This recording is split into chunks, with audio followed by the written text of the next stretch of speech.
And then we have this global Galactic League of Nations group that was somewhat of a carrot that was offered to all the other nations to have them maintain this veil of secrecy about what was going on in outer space by giving them a space program and giving them a narrative of there's certain threats or possible invasions.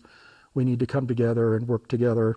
And at the one facility that I visited a couple times, it looked very much like the TV show Stargate Atlantis, where you had a real laid-back environment, people walking around in jumpsuits with patches from all different countries of the world. They are almost completely outside of the solar system as well. This program was a fairly recent one. It didn't start back in the 50s and 60s. Oh. Back then is when they started to find out what was going on. Okay. I believe this was something that started probably at least in the 80s, maybe even 90s.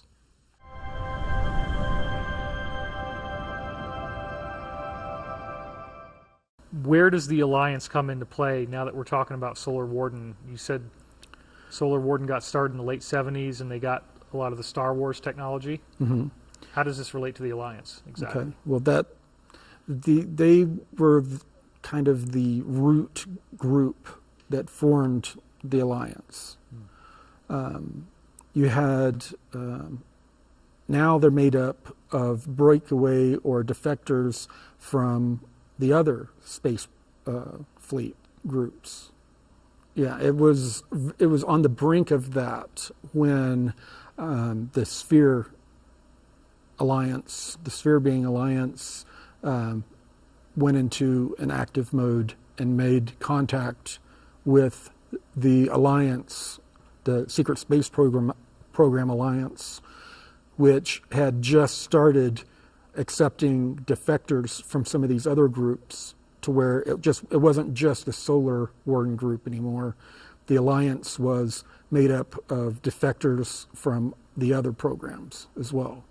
So it's a hodgepodge of defectors from all the space programs that have a common goal of ending the tyranny on Earth of basically the secret Earth government that controls the Babylonian money magic slave system, and to bring to Earth the technologies that we have developed that has free energy, all kinds of medical technologies that will heal just about anything you can think of, clean up the environment. Overnight, these technologies would collapse the financial system and there would be no need for a financial system. And they want to bring this to Earth and to also do a full disclosure of all of the crimes against humanity that all of these elites have been doing over many, many years. That's their goal. So when did the Secret Space Program Alliance start to have these goals in mind and begin to take action on them, to your knowledge? To my knowledge, they started forming these ideas in probably the late 90s, and were really starting to act on it in the early 2000s, where they were really trying to cause disclosure, accidental disclosures, by flying in front of live feeds, trying to get the people to ask questions.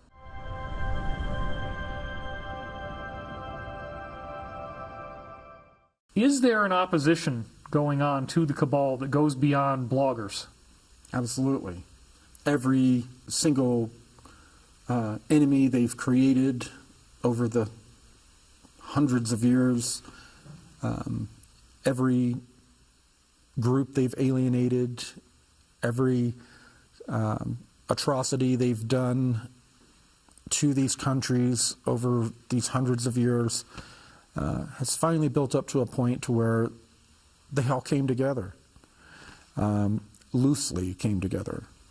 All of them have their own cultural pains, and I guess some of them have different agendas on the retribution they'd like to see exacted on the enemy, which we're calling the cabal.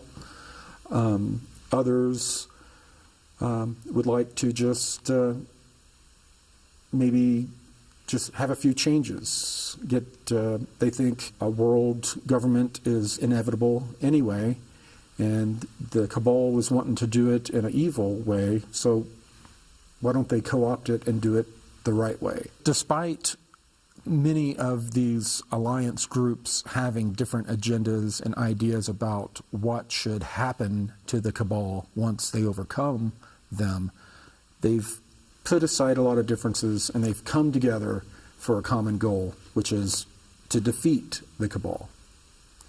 And this is the key of why the cabal had been so successful.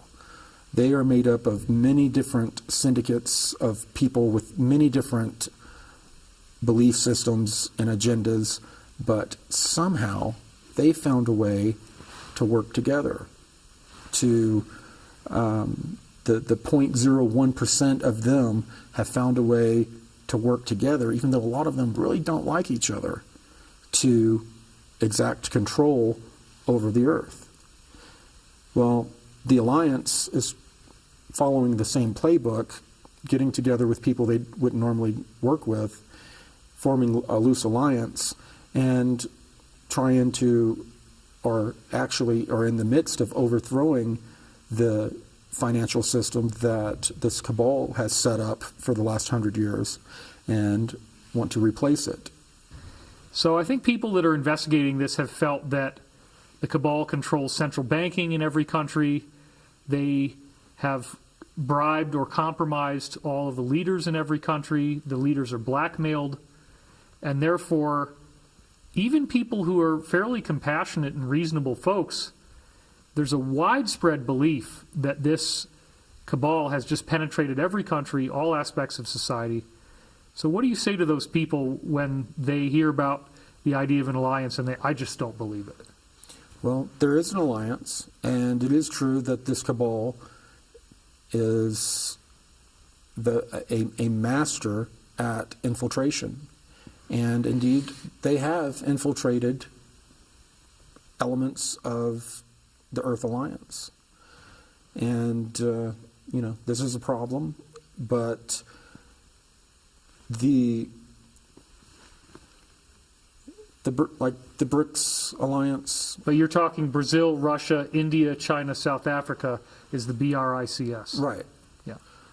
They've gotten together and they've created pretty much a new world bank and financial system to compete with the Western or cabal banking system. And you're talking about the Asian Infrastructure Investment Bank, or AIIB. Over time, countries like China have been slowly purchasing the debt and also natural resources from countries owned by the cabal as their financial Ponzi scheme has slowly started to collapse.